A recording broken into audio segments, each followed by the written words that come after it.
엄마 오늘 어땠어? 오랜만에 여행 나오니까 좋지? 좋긴 뭐가 좋아. 너는 사위랑 둘이서만 놀러 다니고 나는 혼자 손녀 뒷공무니만 쫓아다니다 하루가 다 갔는데 아이, 엄마도 손녀 보면서 힐링했잖아. 날 위해 여행 가자고 하더니 나는 바다 구경 한번 제대로 못하고 숙소에서까지 애 보고 이게 정말 날 위한 여행이 맞니? 솔직히 말해봐. 여행 가고 싶은데 애 봐줄 사람이 없어서 부른 거 아니야? 할머니인데 손녀 좀 봐줄 수 있는 거 아니야? 솔직히 그동안 우리도 여행 와서 애 보느라 제대로 못 즐겼어. 엄마라도 날 좀 이해해줘야지. 그래? 그럼 너희 시댁 식구들이랑 여행 갈 그땐 시어머니한테 애 맡기고 니들 둘이만 다녔니? 아무리 그래도 시어머니한테는 그렇게 못하지. 근데 엄마 왜 이렇게 예민하게 굴어? 친정엄마면서 딸 생각은 안 하고 자기 힘든 것만 이야기 안 해. 친정엄마가 무슨 네 시녀야? 나는 네 시녀가 아니야. 이 정도도 못 해줘? 난 엄마가 이렇게 속 좁은 사람인지 몰랐어. 아주 지 필요할 때만 친정 찾지. 이제부터 나는 너희 집안일도 손주도 아무것도 도와주지 않을 거다. 앞으로는 너희가 알아서 살아. 안녕하세요. 이 사연의 주인공은 70세 김명순 씨입니다. 올해 70을 맞은 김 씨는 요즘 부쩍 허리가 굽는 걸 느끼며 하루하루를 보내고 있었습니다. 아침에 일어날 때마다 척추가 삐걱거리는 소리가 들리는 듯했고, 예전에는 30분은 거뜬히 걷던 길도 이제는 숨이 차서 중간에 쉬어가야 했습니다. 그래도 김 씨는 딸 주연이를 생각하며 힘을 얻었습니다. 딸 주연이는 김 씨가 힘겹게 낳은 하나뿐인 딸이었습니다. 2번의 유산 끝에 겨우 얻은 생명이었죠. 그 시절 아들을 낳지 못한 여자의 서름은 뼈에 사무쳤습니다. 갓 출산한 몸으로 시어머니 앞에 서면 핀잔이 쏟아졌죠. 남들은 아들 낳는다는데 너는 하등 쓸모없구나. 며느리 취급받고 싶으면 아들 하나쯤은 낳았어야지. 우리 집안대는 누가 이을 거냐. 너 때문에 우리 아들이 대가 끊기게 생겼다. 하는 말들이 하루도 빠지지 않았습니다. 매일 밤 이불 속에서 흘린 눈물은 베개를 적셨고 아무리 노력해도 시어머니의 마음을 얻을 수 없다는 절망감이 김 씨를 올감했습니다. 명절이면 아들 낳은 동서들은 대접받았지만 김 씨는 부엌 한켠에서 눈치만 보며 잔심부름이나 해야 했습니다.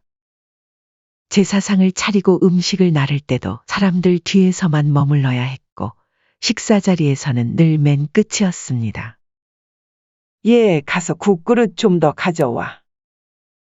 심지어 시어머니는 한 번도 김 씨의 이름도 제대로 불러주지 않았습니다. 그런 수모를 당하면서도 김 씨는 꾹 참았습니다. 그날 밤 김 씨는 딸을 품에 안고 소리 없이 울었습니다.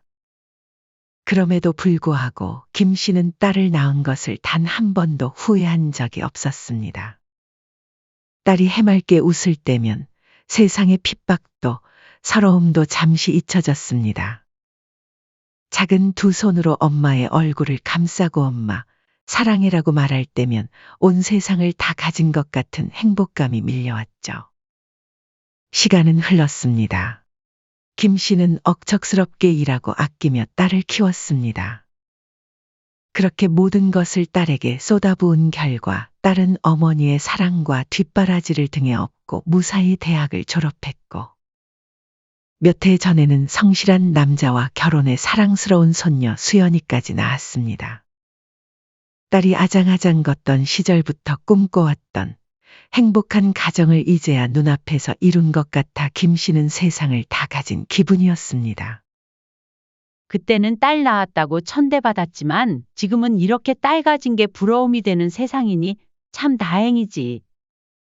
김 씨는 요즘처럼 딸을 낳은 게 흠이 아닌 시대가 되었다는 게 늦게나마 위안처럼 느껴졌습니다. 한편 딸은 착하지만 의존적인 편이었습니다. 어릴 때부터 혼자 힘든 일은 잘 못 견디고 늘 엄마에게 의지했습니다. 결혼 후에도 그 버릇은 쉽게 고쳐지지 않았죠. 결혼하고 가정을 이뤘지만 여전히 사소한 일부터 큰일까지 엄마 김 씨를 찾았습니다. 때로는 김 씨도 이런 딸의 모습이 걱정됐습니다. 내가 너무 과보호했나 하는 생각도 들었지만 그래도 딸이 필요로 할 때 곁에 있어줄 수 있다는 사실이 더 큰 기쁨이었습니다. 어느 평범한 평일 오전 김 씨의 휴대폰이 울렸습니다. 엄마, 오늘 좀 와줄 수 있어? 집이 너무 엉망이야. 수연이도 어린이집에서 데려와줘. 딸의 갑작스런 부탁에도 김 씨는 망설이지 않았습니다. 가방에 고무장갑을 챙겨 넣으며 중얼거렸습니다. 내 새끼 부탁인데 힘들어도 어쩌겠냐? 딸의 집은 생각보다 심각했습니다. 싱크대는 그릇과 냄비로 산을 이루었고 냉장고 문을 여니 오래된 음식 냄새가 코를 찔렀습니다. 장난감과 빨래가 어지럽게 널려 있는 것이를 보며 김 씨는 한숨을 삼키고 고무장갑을 꼈습니다. 주연아, 집이 왜 이렇게 됐니? 매일 조금씩 정리하면 이렇게까지 안 되는데. 김 씨가 걱정스러운 눈빛으로 물었습니다. 엄마, 요새 회사에서 프로젝트가 너무 바빠서. 남편도 야근 계속하고 둘 다 집에 있는 시간이 너무 적어서 이렇게 됐어. 딸이 피곤한 표정으로 대답했습니다. 그래, 알겠어? 쌓인 그릇을 닦고 냉장고를 비우고 거실을 쓸고 닦았습니다. 소파 위에 빨래도 개어넣고 방마다 정리를 끝내니 3시간이 훌쩍 지나 있었습니다. 그리고는 어린이집에 가서 손녀 수연이를 데려왔습니다. 아직 2돌이 채 안 된 손녀는 엄마를 찾으며 칭얼거렸고 김 씨는 어린 손녀를 품에 안고 달래며 또 집안일을 이어갔습니다. 저녁이 되어 딸 부부가 퇴근하고 돌아왔지만 김 씨는 허리도 펴지 못한 채 서 있었습니다. 엄마 덕분에 겨우 살았네. 집이 아주 깨끗해졌어. 엄마, 매일 와줬으면 좋겠다. 딸과 사위가 웃으며 말했습니다. 어머님, 많이 힘드셨죠? 사위가 물었지만 그 말에는 진심 어린 걱정보다는 형식적인 인사처럼 느껴졌습니다. 김 씨도 따라 웃었지만 사실 속으로는 걱정이 이만저만이 아니었습니다. 나도 이제 나이가 있는데 라는 생각도 잠시 스치며 김 씨에게 당연하게 기대고 있는 듯한 딸의 모습에 문득 쓸쓸함이 몰려왔죠. 늦은 밤 버스 정류장에 선 김 씨는 다리에 힘이 풀리는 듯 했습니다. 허리와 손목은 쑤시고 몸은 천근만근 무거웠습니다. 덜컥거리며 달리는 버스 창밖을 바라보며 김 씨는 조용히 중얼거렸습니다. 그래, 아직은 힘들어도 딸한테 엄마는 언제나 힘이 돼야지. 그래도 아직은 딸을 위해 무언가를 해줄 수 있다는 것에 마음은 따뜻했습니다. 서운한 마음이 전혀 없던 건 아니었지만 김 씨는 그 서운함을 조용히 삼켰습니다. 딸이 잘 살고 손녀가 건강하게 자란다면 그걸로 충분했습니다. 딸의 부탁으로 김 씨는 요즘 거의 주말마다 손녀 수연이를 돌보고 있었습니다. 하지만 갈수록 집안일은 늘어만 갔고 손주까지 돌보다 보면 김 씨는 저녁 무렵이면 녹초가 되어버렸습니다. 그날도 마찬가지였습니다. 아침 일찍부터 김 씨는 딸의 집에 와서 청소며 빨래며 밀린 집안일을 마쳤습니다. 저녁 무렵 김 씨는 주방 한쪽에 기대어 겨우 숨을 돌리고 있었습니다. 하루 종일 집안일에 손녀까지 돌보니 온몸이 쑤셨습니다. 배에서는 허기가 진동을 쳤습니다. 아침부터 일하느라 제대로 된 식사를 하지 못했던 탓이었죠. 딸과 사위가 퇴근하고 돌아왔을 때 김 씨는 여전히 부엌에 서 있었습니다. 엄마, 우리 저녁 뭐 먹지? 뭐라도 좀 해줘. 딸 주연의 무심한 말에 김 씨는 잠시 눈을 감았다가 떴습니다. 그래, 밥 먹어야지. 그러다 김 씨는 거실에서 들려오는 딸의 통화 소리에 귀를 기울이게 됐습니다. 네, 어머니. 네네. 다음 주에 또 뵈러 갈게요. 선물은 마음에 드셨어요? 백화점에서 일부러 좋은 걸로 고른 거예요. 딸의 목소리는 평소 김 씨에게 대하는 것과는 딴판이었습니다. 나한테는 집안일만 시키더니 김 씨는 가슴 한편이 퍽하고 내려앉았습니다. 물론 시어머니에게 잘하는 것은 좋은 일입니다. 김 씨 자신도 시어머니 때문에 고생했던 기억이 있기에 딸이 시댁에서 사랑받는 며느리가 되길 바랐습니다. 그렇기에 김 씨는 아무 말도 하지 않았습니다. 그래서 속이 쓰려도 그냥 모른 척 지나쳤습니다. 엄마, 나 배추국 끓여줘, 뜨끈하게. 전화를 끄는 딸이 태연하게 말하며 웃었습니다. 김 씨는 한숨을 꾹 삼키며 냄비를 꺼냈습니다. 알았어, 금방 끓여줄게. 속으로는 친정에도 시댁에 하는 거 반만이라도 하지 에휴. 라는 생각도 들었지만 그런 말은 차마 딸에게 하지 못했습니다. 며칠 후 김 씨의 생일날이 다가왔습니다.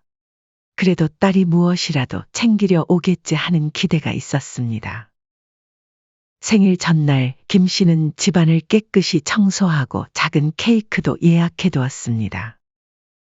그러나 생일 아침 딸에게 걸려온 전화는 그 기대를 깨뜨렸습니다. 엄마, 미안해. 오늘은 도저히 시간 못 낼 것 같아. 대신 용돈 보냈어. 맛있는 거 사드셔. 짧은 통화에 김 씨는 무거운 핸드폰을 내려놓았습니다. 섭섭함이 밀려왔지만 스스로를 다독였습니다. 하지만 집안에 혼자 앉아 있으니 자꾸 서글픈 마음이 들었습니다. 요즘 애들은 다 바쁘지 시간 내기 힘들 수도 있어. 김 씨는 계속 자신을 위로했지만 문득 지난달에 있었던 일이 떠올랐습니다. 지난달 김 씨는 딸의 집에서 우연히 시어머니 생일 이야기를 들었습니다.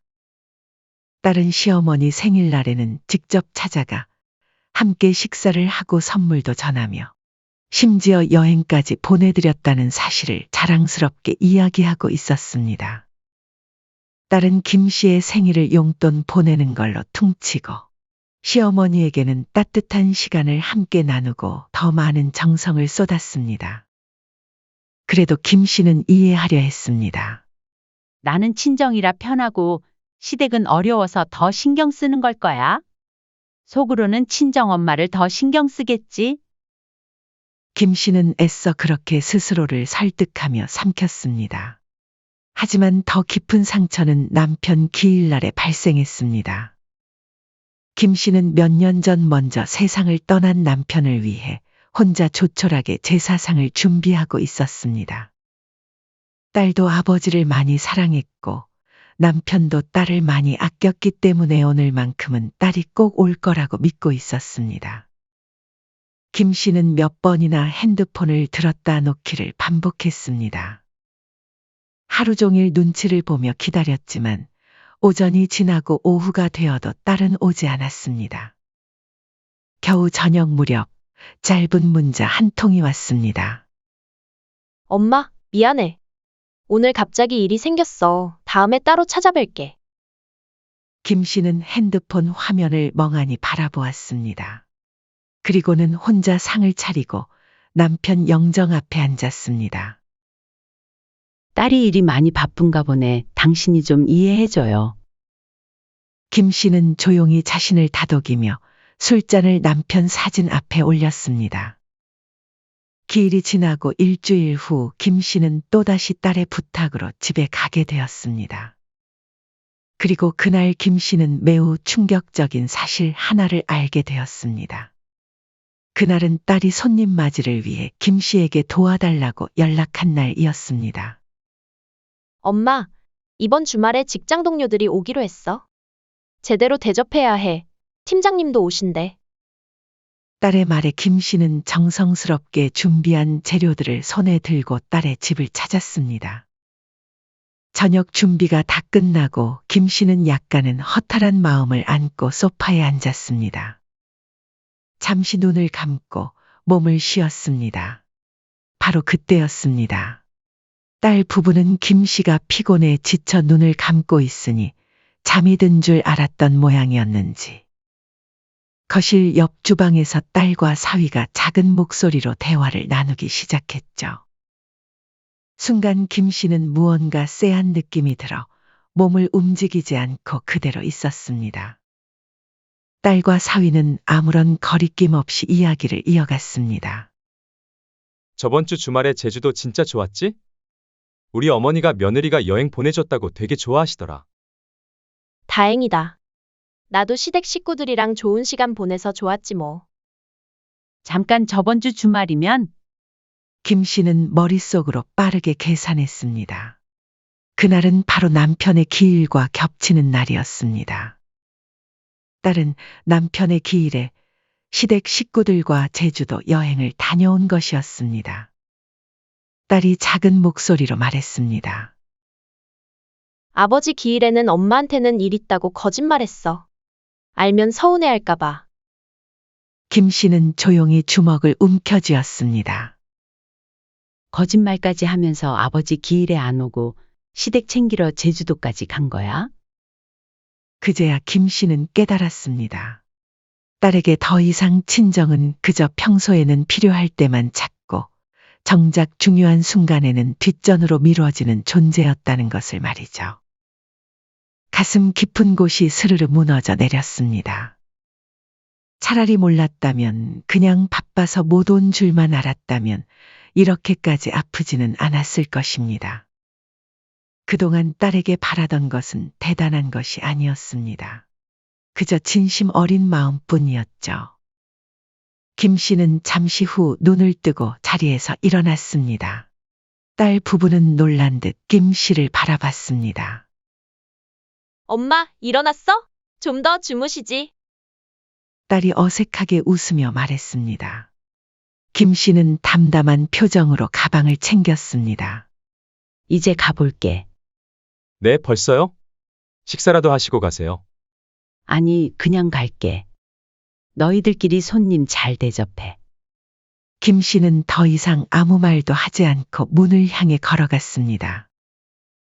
그날 밤 김 씨는 마음속으로 다짐했습니다.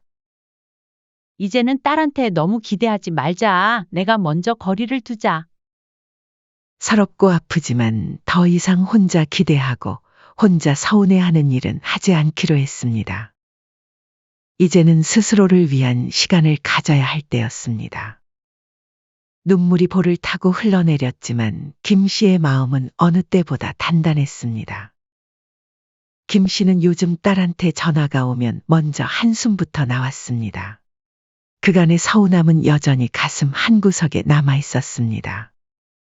그때 핸드폰이 울리고 화면에 딸이라는 이름이 떴습니다. 김 씨는 잠시 바라보다가 마음을 굳게 먹고 전화를 받았습니다. 엄마, 이번 주말에도 시간 되지? 딸의 목소리에는 당연함이 묻어 있었습니다. 미안하다, 주연아. 시간 안 될 것 같아? 김 씨는 핑계를 댔습니다. 이제는 딸의 부탁이 달갑지 않았습니다. 알겠어, 엄마. 그럼 다음에 연락할게. 전화를 끊고 나서 김 씨는 깊은 한숨을 내쉬었습니다. 이렇게 거리를 두는 것이 맞는 건지, 그래도 딸인데 너무 냉정한 건 아닌지 고민이 되었습니다. 그런 김 씨의 변화를 딸도 느낀 걸까? 어느 날 딸은 갑자기 김 씨에게 강원도 여행을 제안했습니다. 엄마, 우리 이번 주말에 강원도나 다녀오자. 준비는 남편이랑 나랑 다 할게. 엄마는 몸만 오면 돼. 그동안 우리 엄마 고생한 거 생각나더라고. 뜻밖의 제안에 김 씨는 한참을 망설였지만 다른 한편으로는 딸이 진심으로 화해하고 싶어 하는 건지도 모른다는 생각도 들었습니다. 갑자기 왜? 그냥 엄마랑 요새 많이 못 봤잖아. 같이 좋은 시간 보내고 싶어서. 그렇게 한 달 후 강원도 여행을 약속하며 김 씨는 다시 작은 기대를 품게 되었습니다. 바다도 보고 맛있는 음식도 먹고 무엇보다 딸 가족과 함께 행복한 시간을 보내고 싶었습니다. 딸과의 관계가 다시 회복되기를 바라는 마음으로 여행 날을 손꼽아 기다렸습니다. 여행 당일 강원도의 바닷바람은 상쾌했습니다. 김 씨는 오랜만에 설레는 마음으로 숙소에 도착했습니다. 바다가 보이는 작은 펜션이었는데 창문을 열면 파도 소리가 들려왔습니다. 엄마, 방 어때? 바다 보이는 방으로 특별히 예약했어. 방 정말 좋다. 고마워, 주연아. 김 씨는 진심으로 미소 지었습니다. 그런데 도착하자마자 딸 부부는 서둘러 짐을 내려놓더니 말했습니다. 엄마, 우리 둘이 잠깐 요 앞 바닷가 갔다 올게. 수연이 잠깐만 봐줘. 응, 너희 둘이서만?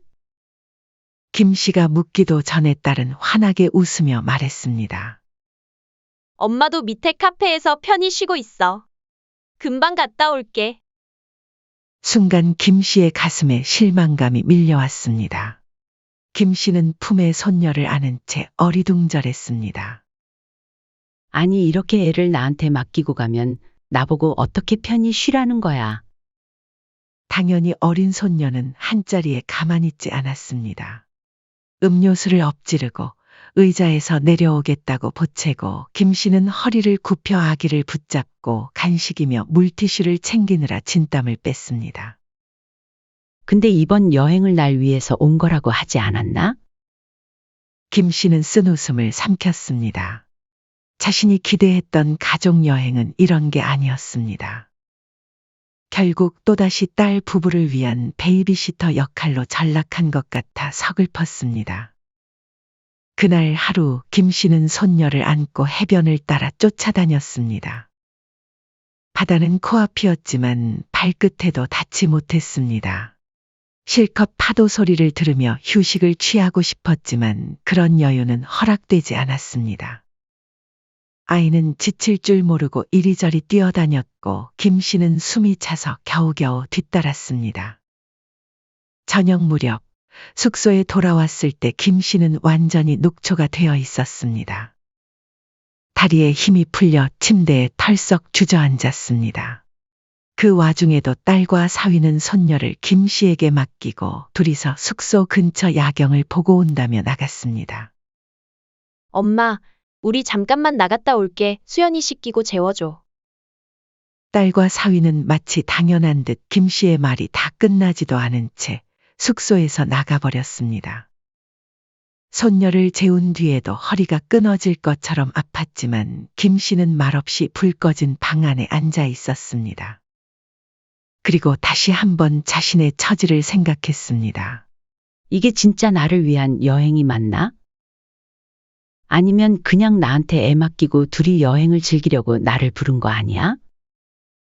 김 씨의 의심은 점점 확신으로 변해갔습니다. 딸 부부가 돌아온 건 무려 2시간이 지난 후였습니다. 멀리서 둘의 웃음소리가 방 안까지 들렸습니다. 사위가 잠시 전화를 받으러 나간 뒤 딸이 다가왔습니다. 한껏 기분 좋은 얼굴로 김 씨에게 물었죠. 엄마 오늘 어땠어? 오랜만에 여행 나오니까 좋지? 김 씨는 그 말을 듣는 순간 가슴 한켠에 꾹꾹 눌러뒀던 서운함이 터져나왔습니다. 좋긴 뭐가 좋아. 너는 사위랑 둘이서만 놀러 다니고 나는 혼자 손녀 뒷공무니만 쫓아다니다 하루가 다 갔는데? 딸은 순간 당황했지만 이내 웃으며 말했습니다. 아이, 엄마도 손녀 보면서 힐링했잖아. 김 씨는 고개를 저었습니다. 날 위해 여행 가자고 하더니 나는 바다 구경 한번 제대로 못하고 숙소에서까지 애 보고. 이게 정말 날 위한 여행이 맞니? 솔직히 말해봐. 여행 가고 싶은데 애 봐줄 사람이 없어서 부른 거잖아? 조심스럽게 쏟아낸 말이었지만 딸 주연은 되려 뻔뻔하게 웃으며 말했습니다. 할머니인데 손녀 좀 봐줄 수 있는 거 아니야? 솔직히 그동안 우리도 여행 와서 애 보느라 제대로 못 즐겼어. 엄마라도 날 좀 이해해줘야지. 김 씨는 그 말을 듣고 머리가 멍해졌습니다. 자신은 그저 손녀를 봐주기 위한 도구에 불과한 것 같았습니다. 그래? 그럼 너희 시댁 식구들이랑 여행 갈 땐? 그땐 시어머니한테 애 맡기고 니들 둘이만 다녔니? 예상대로 딸은 순간 표정을 굳혔습니다. 아무리 그래도 시어머니한테는 그렇게 못하지. 근데 엄마는 왜 이렇게 예민하게 굴어? 엄마가 친정엄마 자격이 있어? 친정엄마면서 딸 생각은 안 하고 자기 힘든 것만 이야기하네. 친정엄마가 무슨 네 시녀야? 나는 내 시녀가 아니야. 목소리가 떨렸습니다. 평소 같으면 삼키고 넘어갔을 말들이 김 씨의 입에서 터져 나오기 시작했습니다. 이에 딸은 기가 막힌다는 듯 웃으며 말했습니다. 이 정도도 못 해줘? 난 엄마가 이렇게 속 좁은 사람인지 몰랐어. 김 씨는 딸의 말에 가슴이 찢어지는 듯 했습니다. 그동안 얼마나 많은 것을 참고 견뎌왔는지 딸은 전혀 모르고 있었습니다. 남편 기일에 거짓말하고 시댁 여행 간 것부터 이번 여행에서 자신을 단지 손녀 돌보는 사람으로만 대하는 것까지. 그 모든 것을 견디고도 속 좁다라는 소리를 들어야 했습니다. 김 씨는 단호하게 말했습니다. 너는 네 필요할 때만 친정 찾지. 이제부터 나는 너희 집안일도 손주도 아무것도 도와주지 않을 거다. 앞으로는 너희가 알아서 살아. 딸 주연은 기가 막힌다는 표정으로 김 씨를 바라봤지만 김 씨는 더 이상 흔들리지 않았습니다. 여행은 그렇게 씁쓸하게 끝났습니다. 돌아오는 길, 김 씨는 택시에서 창밖을 바라보며 조용히 결심했습니다. 이제는 주기만 하는 관계를 끝내야겠다. 나도 나를 좀 더 아껴야지. 그날 밤 딸에게서 온 전화를 김 씨는 받지 않았습니다. 그리고 핸드폰 전원을 꺼버렸습니다. 앞으로는 딸의 연락을 받지 않을 생각이었습니다. 아무리 마음이 쓰여도 이번에는 진심으로 스스로를 지키기로 했습니다. 소파에 앉아 김 씨는 깊은 숨을 내쉬었습니다. 마음이 아프고 무거웠지만 동시에 어떤 홀가분함도 느껴졌습니다. 김 씨는 오랜만에 편안한 마음으로 잠에 들었습니다. 강원도 여행 이후 김 씨는 딸과 연락을 완전히 끊었습니다. 핸드폰은 항상 무음으로 해두었고 딸의 이름이 뜨는 화면을 볼 때마다 고개를 돌렸습니다. 처음에는 아프고 힘들었지만 그것은 자신을 위한 결단이었습니다. 이전에는 늘 딸의 부탁이나 집안일로 하루가 시작되었지만 이제는 온전히 자신만의 시간이었습니다. 김 씨는 그토록 바랐던 평범한 일상을 되찾았습니다. 새벽마다 청소하고 장을 보고 손녀를 돌보느라 허덕이던 나날 대신 이제는 공원 산책도 하고 친구들과 차를 마시며 웃을 수 있었습니다. 딸에게 마음을 쏟던 시간을 이제는 자신을 위해 쓸 수 있게 되었습니다. 그러던 어느 주말 오후 김 씨가 집에서 조용히 쉬고 있을 때였습니다. 조심스레 초인종을 누르는 소리에 김 씨가 문을 열자 문 앞에는 눈시울이 붉어진 딸이 서 있었습니다. 엄마, 미안해. 나 진짜 엄마 너무 보고 싶었어. 주연은 울먹이며 말했습니다. 김 씨는 잠시 망설였습니다. 하지만 또다시 이용당하고 싶지는 않았습니다. 김 씨는 조용히 딸을 집 안으로 들였습니다. 그리고 차를 한 잔 내주며 담담히 물었습니다. 그래. 왔으면 본론부터 말해라. 지금 진짜 하고 싶은 말이 뭐니? 주연은 머뭇거리다가 고개를 푹 숙인 채 입을 열었습니다. 나 둘째 생겼어. 근데 박서방이 친구한테 투자했다가 돈까지 잃는 바람에 지금 가진 수중에 돈도 하나 없어. 갑자기 대출도 어렵고. 딸은 끝내 말을 잇지 못하고 흐느꼈습니다. 엄마, 제발 한 번만 도와줘. 손주도 좀 봐주고 엄마 노후에 모아놓은 적금 깨서 나 도와주면 안 돼? 김 씨는 조용히 숨을 들이쉬었습니다. 시댁은? 시댁에 나 부탁해. 딸은 입술을 깨물며 대답했습니다. 시댁은 안 돼. 하필 지금 임신해서 아들 힘들게 하냐고. 시기도 못 맞추냐고 눈치만 줘. 김 씨는 순간 코웃음을 쳤습니다. 이럴 때에만 친정 찾는 거니? 김 씨는 어느 정도 예상했습니다. 항상 그랬습니다. 필요할 때만 친정을 찾고 자기 사정만 이야기하던 딸이었습니다. 딸은 울먹이며 말했습니다. 엄마, 나한텐 엄마밖에 없잖아. 예전 같았으면 이 말 한마디에 모든 것을 내어주었을 것입니다. 하지만 지금의 김 씨는 달랐습니다. 주연아, 김 씨는 낮고 단호한 목소리로 말했습니다. 이제 너희 집안일은 너희 몫이야. 딸은 억울한 듯 눈물을 뚝뚝 흘렸습니다. 그동안 친정엄마가 무조건 도와줄 거라 생각했던 딸은 이런 단호한 거절을 예상하지 못했던 것 같았습니다. 엄마는 어떻게 그래? 친정엄마가 이럴 수 있어? 지금 내가 얼마나 힘든지 알기나 해? 김 씨는 차분하게 딸에게 말했습니다. 엄마는 지금껏 네가 힘들다 하면 다 봐줬고 내가 원하면 어떻게든 맞춰줬다. 그게 사랑인 줄 알았는데 결과적으로 내가 딸을 망친 거더라. 이제부터는 엄마 없이 내 스스로 해결해봐. 너희는 아직 젊고 몸 멀쩡하고 못할 게 없어. 좀만 힘들다고 부모에게 손 벌리고 울면 앞으로 인생 어떻게 살 거냐? 김 씨의 단호한 말에 딸은 말없이 눈물을 떨궜습니다. 그리고 이내 자신의 집으로 돌아갔죠. 그날 이후 김 씨는 딸과 다시 멀어졌습니다. 하지만 김 씨는 후회하지 않았습니다. 정신없이 끌려다니던 나날이 끝나고 김 씨는 조용히 자신의 삶을 지키며 살았습니다. 그러나 친척들을 통해 딸의 소식을 간간히 들을 수 있었습니다. 딸의 생활은 점점 더 힘들어졌습니다. 사위는 돈을 잃은 뒤 투잡을 뛰었고 딸은 둘째 임신한 몸으로 어린 큰손녀를 돌보며 눈물이 마를 날이 없었죠. 설상가상으로 시댁에서도 내가 괜히 투자를 말리지 않아서 우리 아들 고생시킨다며 딸을 몰아붙였습니다. 시어머니는 사위 편만 들었습니다. 지금껏 시댁에 잘 보이려고 친정을 소홀히 했던 딸에게는 더없이 쓰라린 경험이었을 것입니다. 이제야 자신이 얼마나 어머니에게 의존하고 있었는지, 그리고 그 의존이 얼마나 당연한 것처럼 여겨졌는지 깨달았습니다. 엄마는 나한테 모든 걸 줬었구나. 나는 너무 당연하게 생각했었어.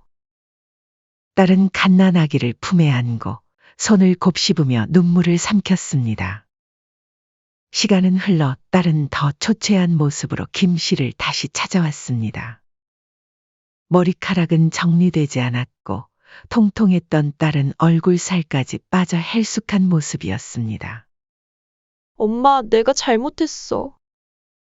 문 앞에 주저앉은 딸은 숨죽여 울었습니다. 이전과는 다른 눈빛이었습니다. 돈 달라고 온 거 아니야. 그냥 엄마랑 다시 예전처럼 지내고 싶어. 아무리 그래도 가족끼리 연을 끊어. 김 씨는 조용히 입을 열었습니다. 주연아, 엄마가 지금 다시 손을 내밀어주면 넌 진짜 변할 수 있겠니? 딸은 고개를 끄덕이며 쥐어짜듯 말했습니다. 정말이야. 이번에는 엄마한테 기대지 않고 스스로 살게. 엄마가 내 옆에 있어주기만 해줘. 김 씨는 깊은 고민에 빠졌습니다. 이번에는 정말로 내 행복을 먼저 지킬까 아니면 마지막으로 한 번만 더 딸을 믿어볼까? 생각 정리를 마친 김 씨는 딸에게 말했습니다. 쉽게 용서할 생각도 없으니 내가 진짜 변하는 모습을 보여줘야 해. 그리고 나도 이제 나이가 있어.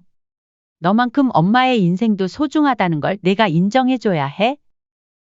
그리고 시댁도 중요하지만 친정 어머니도 똑같이 대해야 한다는 걸 이번 일을 통해 잘 알겠지? 부모의 지원을 당연하게 여기거나 필요할 때만 찾는 그런 모습은 안 돼. 딸은 진지하게 고개를 끄덕였습니다. 그 눈빛에는 예전과 다른 결연함이 보였습니다. 알겠어요, 엄마. 진짜 변할게요. 그래. 근데 아직은 엄마도 시간이 필요해. 김 씨는 지금도 수십 번 마음이 흔들렸습니다. 여전히 딸이 저지른 많은 상처들이 마음속에 선명했습니다. 하지만 눈앞에 힘없이 주저앉은 딸을 보자 김 씨의 가슴은 저리게 아파왔습니다. 여러분은 제가 어떤 결정을 내리는 게 옳다고 생각하세요? 여러분이라면 어떤 선택을 하셨을지 댓글로 소중한 의견을 남겨주시면 감사하겠습니다. 꼭 읽어보겠습니다. 사연은 여기까지였습니다. 구독, 좋아요, 댓글은 영상 제작에 큰 힘이 됩니다. 인생의 쉼표를 시청해 주셔서 감사합니다. 당신 지금 뭐 하는 짓이야? 여보, 오늘 왜 이렇게 일찍 왔어요? 그게 중요한 게 아니라 왜 우리 엄마를 문 밖으로 내쫓고 있는 거야? 그치만 며느리 입장에서 시댁은 그냥 싫은 거잖아요. 시댁에 시자만 붙어도 다 싫다는 말 못 들어봤어요? 그래도 그렇지. 우리 어머니 몸도 불편하신데 우리 집에서 하룻밤 묵는 것도 그렇게 싫어? 시댁은 아무리 잘해줘도 그냥 싫고 불편해요. 시어머니가 우리 집에서 주무시는 거 치가 떨리게 싫다고요. 그래? 그럼 시댁 돈으로 산 이 집은 안 싫었어? 시댁서 받을 건 다 받아놓고 막상 도리를 해야 할 땐 그냥 시댁이라서 무조건 싫다 이거야? 더 이상은 못 참겠다. 당장 이 집에서 나가. 네? 갑자기 집에서 나가라고요? 농담이죠? 제가 뭘 그렇게 잘못했는데요. 겨우 하룻밤 안 재워주겠다고 했을 뿐인데. 그동안 네가 한 짓들을 생각해봐.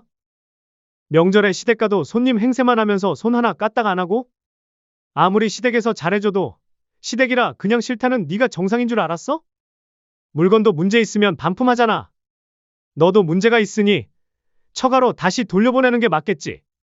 여보, 잠깐만 진정해요. 제가 잘못했어요. 이제 와서 사과해봤자 늦었어. 며느리 도리까진 바라지도 않어. 그치만 적어도 인간 도리는 해야 하는 거 아니야? 안녕하세요. 이 사연의 주인공은 70세 김영자 씨이십니다.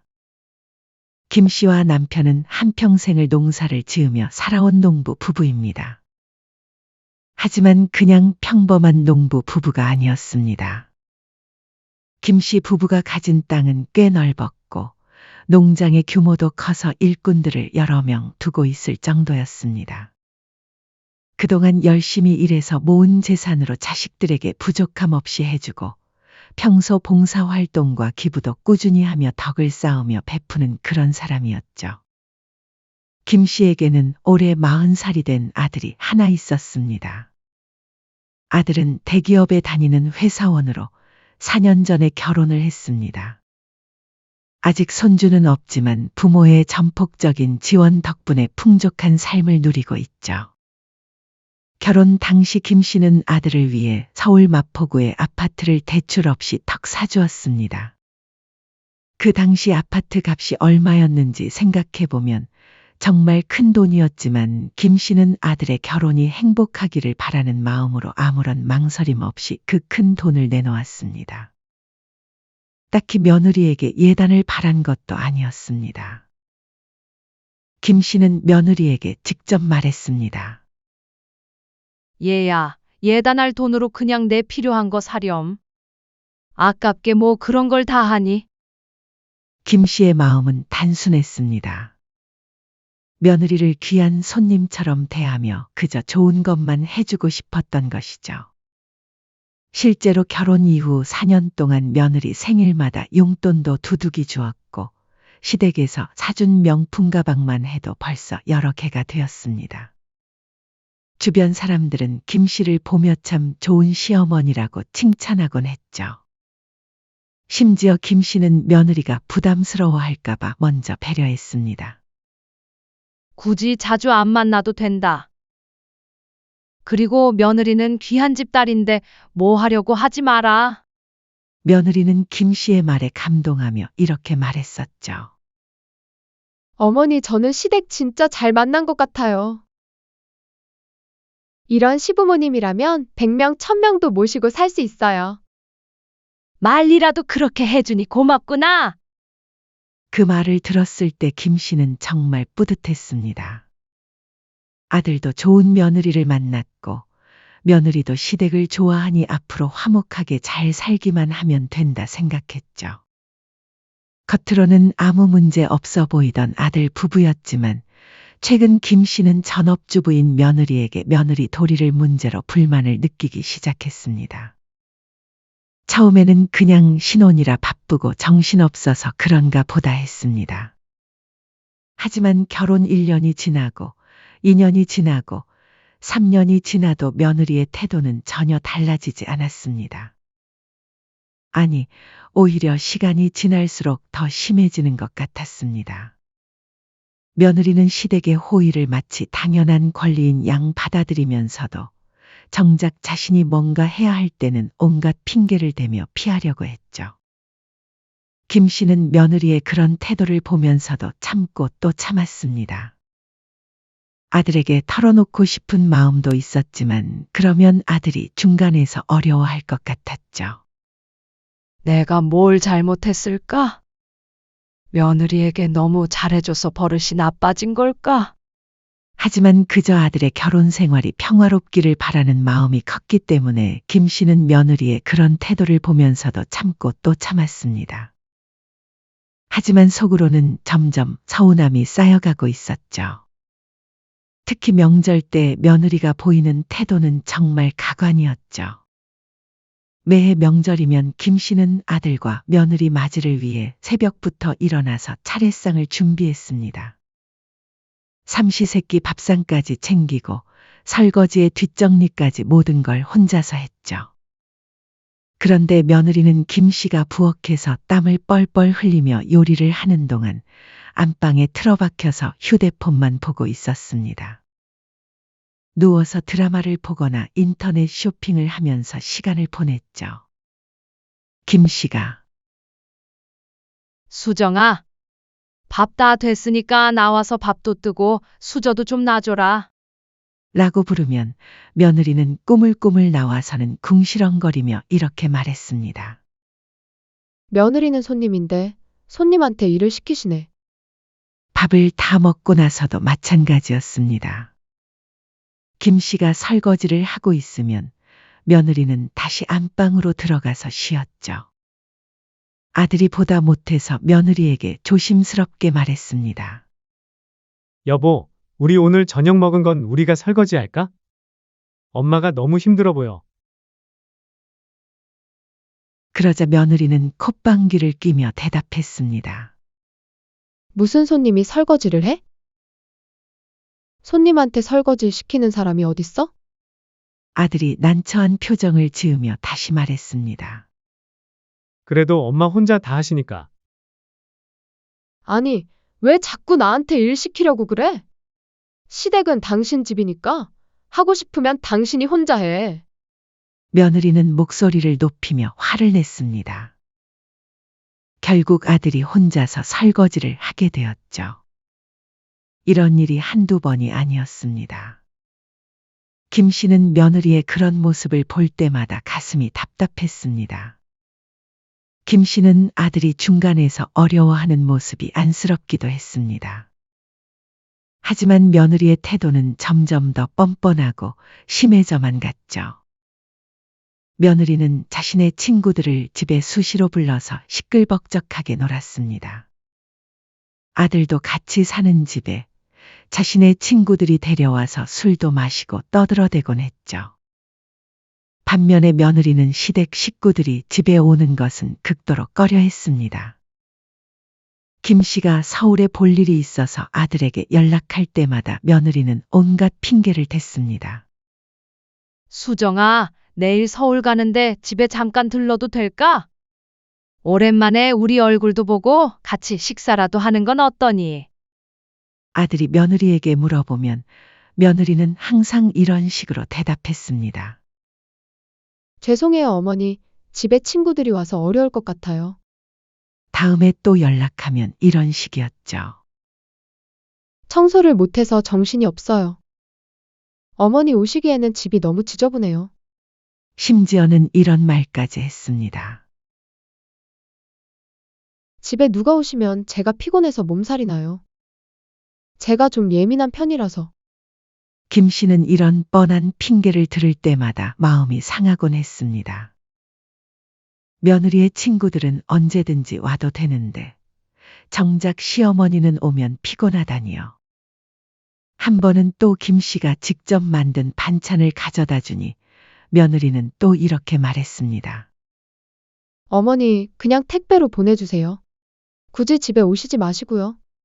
아, 아니면 문 앞에 두고 가세요. 제가 나중에 가져갈게요. 김 씨는 며느리가 자신과 직접 마주치는 것조차 극도로 꺼린다는 것을 몸소 느꼈습니다. 마치 김 씨가 무슨 전염병 환자라도 되는 것처럼 말이죠. 최근에 김 씨의 마음을 아프게 한 것은 시아버지 생신 때 일어난 일이었습니다. 아들이 며느리에게 아버지 생신 선물에 대해 이야기했을 때 며느리의 반응은 정말 충격적이었죠. 아버님 생신이니까 뭔가 선물을 준비해야겠는데 뭐가 좋을까? 아들이 며느리와 상의하자 며느리는 한숨부터 쉬었습니다. 어머니, 저희 여유도 없는데 꼭 해야 해요? 그래도 아버지 생신인데 그럼 얼마씩 보태야 해요? 저희는 최소한만 할게요.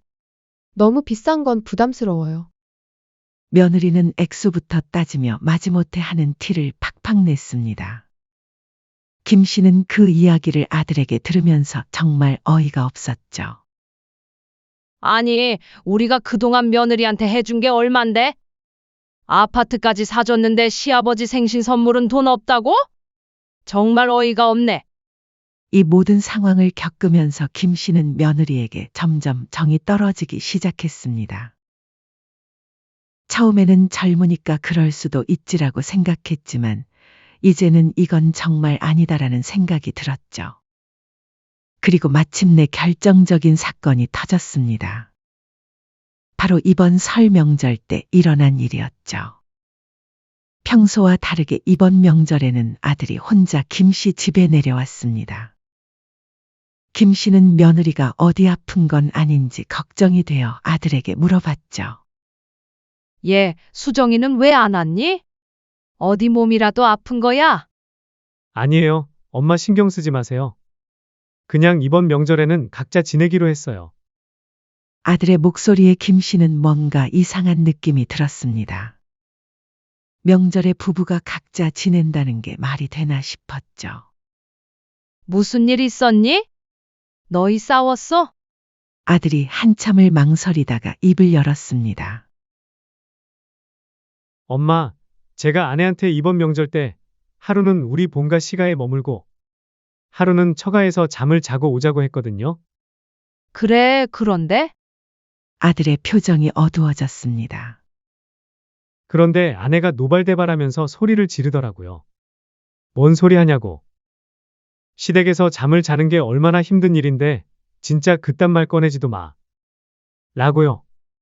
김 씨는 아들의 말을 듣고 어이가 없었습니다. 그래서 뭐라고 했니? 제가 나도 처가에서 자는 거 힘들다. 나도 자는 거 아니냐? 이게 왜 못 해주냐? 라고 했더니 내가 시댁 가주는 것만 해도 어딘데 자고 가라고까지 해? 빈정상해서 나 이번 명절에 안 갈래. 갈 거면 당신 혼자가 라고 더 큰 소리로 화를 내더라고요. 그래서 이번엔 저 혼자 온 거예요. 김 씨는 며느리의 그런 말을 듣고 정말 충격이었습니다. 시댁에 가주는 것만 해도 어디? 정말로 며느리가 그렇게 말했어? 김 씨는 아들에게 조심스럽게 말했습니다. 용진아, 이건 좀 아니지 않니? 우리가 며느리한테 뭘 요구한 적 있니? 가끔 얼굴 보는 것도 이렇게 사정사정 할 일인가 싶다. 엄마, 저도 이제 어떻게 해야 할지 모르겠어요. 아들 역시 힘들어하는 모습이었습니다. 김 씨는 아들이 안쓰럽기도 했지만 한편으로는 며느리가 정말 자신의 행동을 돌아봐야 한다고 생각했죠. 며느리한테 한마디 해야 할 것 같구나. 이대로 가면 너도 힘들고 우리 가족 모두가 힘들어질 거야. 김 씨의 마음은 정말 복잡했습니다. 아들에게 이혼하라고 한 말은 아니지만 며느리의 태도는 정말 문제가 있다고 생각했죠. 김 씨는 며느리가 스스로 깨달을 수 있는 어떤 강력한 충격요법이 필요하다고 생각했습니다. 하지만 그때만 해도 김 씨는 며느리가 곧 더 큰 일을 저지르게 될 줄은 몰랐습니다. 그리고 그 사건으로 인해 며느리가 그동안 자신이 한 행동을 모두 되돌려 받게 될 것도 말이죠. 김 씨가 병원 때문에 서울에 올라갈 일이 생겼습니다. 정기검진을 받아야 하는데 예약 시간이 늦어서 피곤할 것 같았습니다. 고민하던 중에 아들의 집이 병원에서 멀지 않다는 것을 떠오른 김 씨는 아무리 그래도 하루 정도는 괜찮겠지 싶어서 숙소를 따로 잡지 않기로 했죠. 김 씨는 아들에게 미리 연락했습니다. 용진아, 엄마가 다음 주에 서울 올라가는데 병원 검사 받고 너무 늦을 것 같아. 하룻밤만 재워줄 수 있을까? 네, 엄마 언제든지 오세요. 제가 아내한테도 말해둘게요. 김 씨는 아들이 흔쾌히 허락해 준 것에 안심했습니다.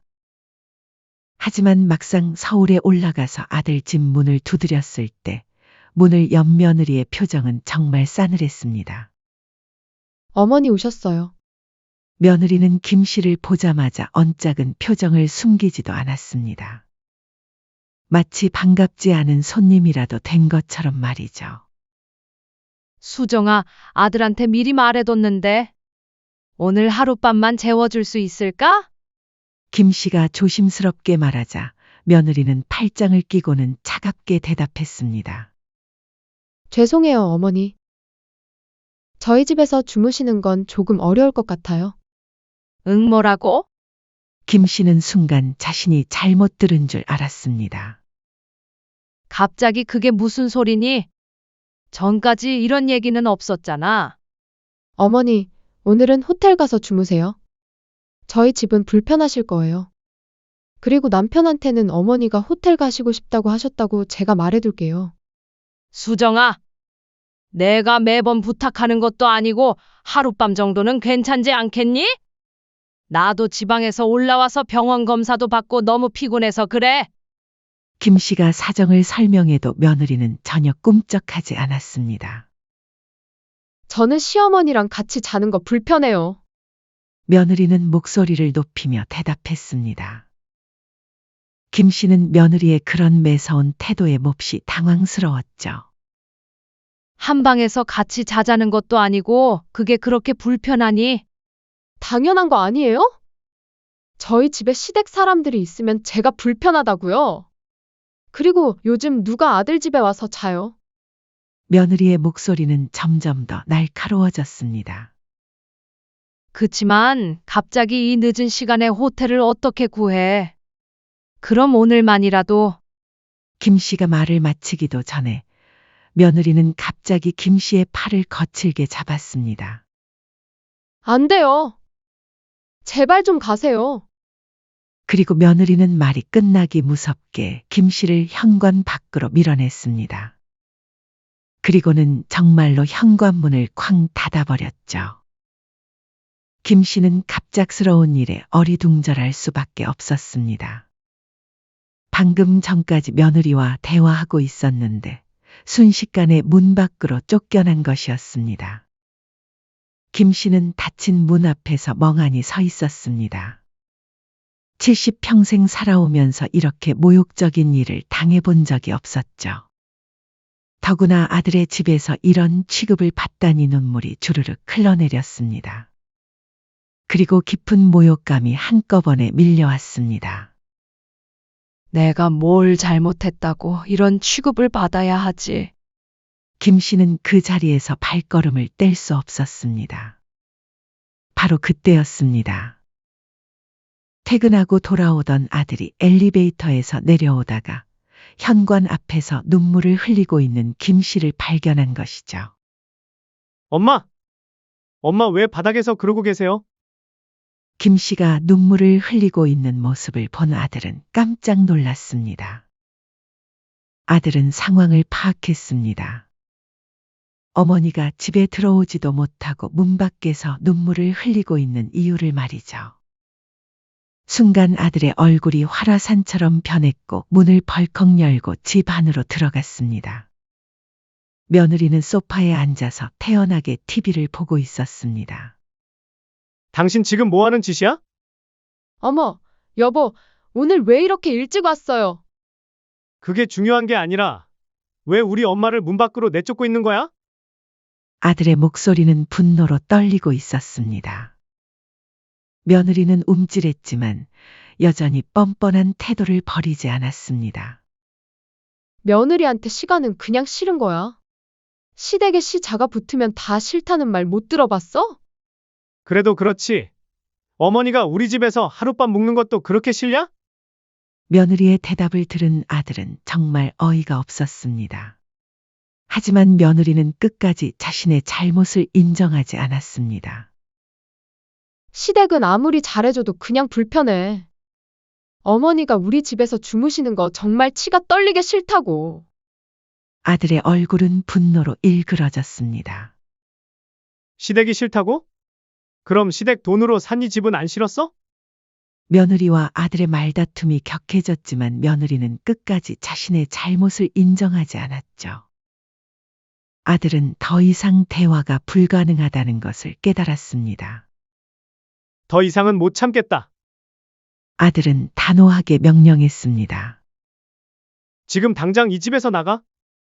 짐 싸서 처가댁으로 가버려. 며느리는 아들이 설마 진짜로 그럴 줄은 몰랐던 것인지 말까지 버벅거리면 말했습니다. 뭐? 나보고 집에서 나가라고. 내가 뭘 그렇게 잘못했는데. 겨우 하룻밤 못 재워주겠다고 했을 뿐인데. 하지만 아들은 전혀 흔들리지 않았습니다. 오히려 더욱 냉정해졌죠. 그동안 우리 엄마한테 한 짓들 다 생각해봐. 명절마다 손님 행세만 하면서 손 하나 까딱 안 하고? 아무리 시댁에서 잘해줘도 시댁이면 그냥 싫다는 네가 정상인 줄 알아? 물건도 문제 있으면 수리 맡기잖아. 너도 문제 있으니 처가댁으로 다시 돌려보내는 게 맞아. 며느리는 아들의 단호한 태도를 보고 당황했습니다.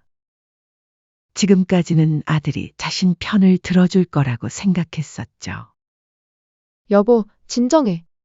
내가 잘못했어. 다신 안 그럴게. 며느리가 다급하게 붙잡았지만 아들은 이미 마음을 굳힌 모양이었습니다.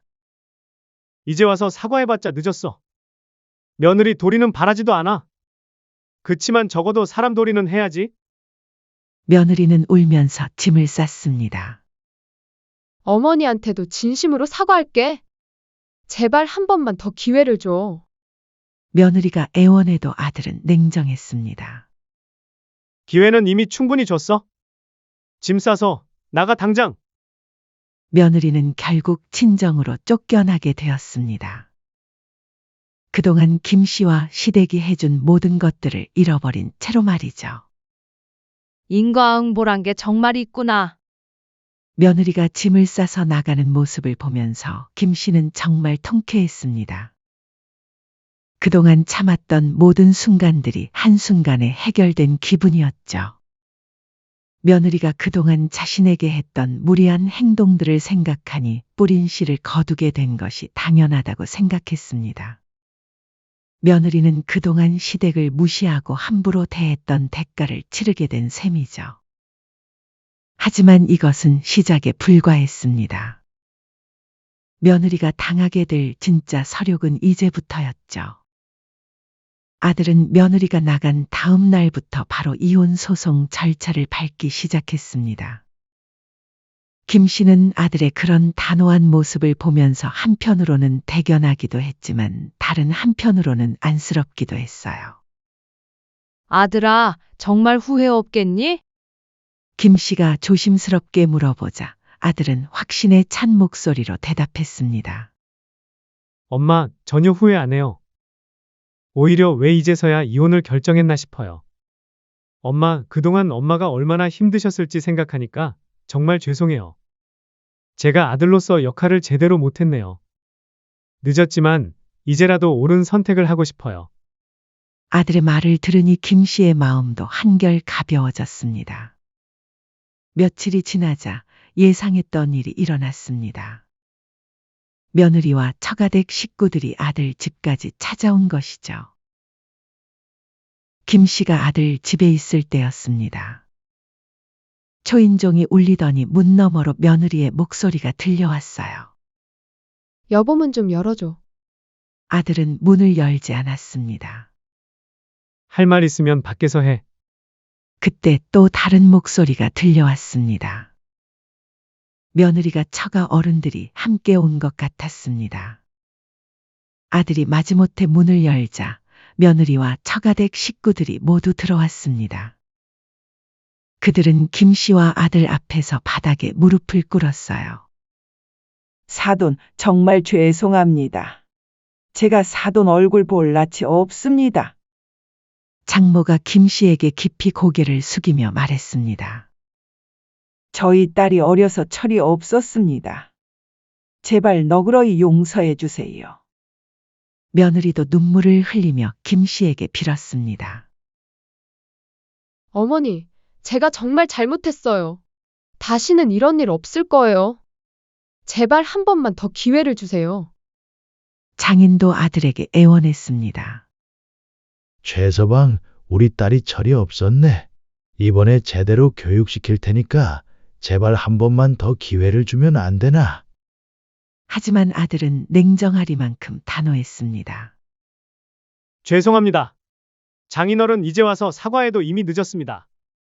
아들은 논리적이고 날카롭게 며느리의 이기적인 행동들을 조목조목 지적하기 시작했습니다. 아내가 결혼 4년 동안 시댁에 어떻게 했습니까? 시가의 시자만 들어도 치를 떨었고 어머니가 집에 오시려고 하면 온갖 핑계로 막았습니다. 그리고 병원 검사 받고 지친 어머니를 문 밖으로 내쫓았습니다. 이런 사람과 어떻게 계속 살라고 하십니까? 며느리는 아들의 말에 고개를 들지 못했고 아들은 계속해서 말했습니다. 어머니가 며느리에게 잘해줄 때 감사했어야죠. 저는 더 이상 이런 모욕적인 관계를 유지할 수 없습니다. 아들의 단호한 말에 며느리는 한마디도 대꾸하지 못하고 고개를 떨굴 수밖에 없었습니다. 그때 김 씨가 입을 열었습니다. 그 안에는 그동안 쌓였던 모든 서운함과 분노가 담겨 있었어요. 수정아, 마지막으로 할 말이 있단다. 요즘은 시댁도 며느리 눈치 보며 산다. 나도 그걸 알고 있어서 며느리한테 아무것도 요구하지 않았잖니. 서로 배려하고 베풀면서 잘 살려고 노력해야지. 김 씨의 일침 하나하나가 며느리의 가슴을 후벼 팠습니다. 더도 말고 덜도 말고 너랑 똑같은 시댁 만나길 바란다. 김 씨의 마지막 말에 며느리는 울음을 터뜨렸습니다. 하지만 김 씨는 전혀 동정하지 않았죠. 김 씨는 며느리의 눈물 어린 애원과 처가댁의 구차한 부탁에도 흔들리지 않았습니다. 이제 그만 돌아가 주세요. 더 이상 할 말 없습니다. 김 씨는 단호하게 말하며 처가댁 식구들을 돌려보냈습니다. 그 후 이혼 소송이 진행되었습니다. 며느리 측은 제3분할을 요구했지만 결과는 참담했어요. 재판 과정에서 며느리의 모든 행동들이 낱낱이 드러났습니다. 며느리가 결혼 후 집안의 재산을 일구는데 아무런 도움을 준 것이 없다는 사실. 그리고 시부모에게 받기만 하고 며느리의 도리나 기본 예의조차 지키지 않은 점들이 명확하게 밝혀진 것이죠. 판사도 이러한 점들을 모두 고려해서 제3분할은 아들에게 매우 유리하게 적용되었습니다. 며느리는 이혼 후 아무것도 얻지 못하고 친정으로 돌아가야 했어요. 더 참담한 것은 그 후였습니다. 처가댁도 딸의 잘못된 행동 때문에 이웃과 친지들에게 손가락질을 받게 되었거든요. 저 집딸이 시어머니를 문 밖으로 내쫓았다며? 아이고, 그런 딸을 어떻게 키웠대? 시댁에서 그렇게 잘해줬는데 배은망덕하게. 처가댁은 동네에서 고개를 들고 다닐 수 없을 정도가 되었습니다. 며느리의 몰락은 더욱 처참했습니다. 이혼 후 친정에 들어와 살게 된 며느리는 40 가까운 나이에 다시 시집갈 곳도 찾기 힘들었죠. 더구나 이혼 사유가 소문이 나면서 주변에서 며느리를 보는 시선이 곱지 않았습니다. 심지어 며느리는 취업을 하려고 해도 쉽지 않았습니다. 4년 동안 전업주부로 지내면서 경력이 단절된 데다가 나이도 많아져서 새로 시작하기가 어려웠거든요. 친정에서도 며느리를 보는 시선이 곱지 않았습니다.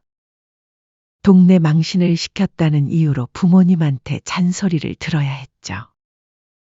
내가 그렇게 행동했으니 우리까지 창피해서 밖에 나가기 부끄럽다. 며느리는 매일 후회와 절망 속에서 하루하루를 버텨야 했습니다. 한때 자신이 당연하다고 여겼던 모든 것들이 얼마나 소중한 것이었는지 뒤늦게 깨달았지만 이미 돌이킬 수는 없었죠. 반면 아들과 김 씨의 사이는 이 일을 계기로 더욱 끈끈해지고 돈독해졌습니다. 엄마, 정말 시원하죠?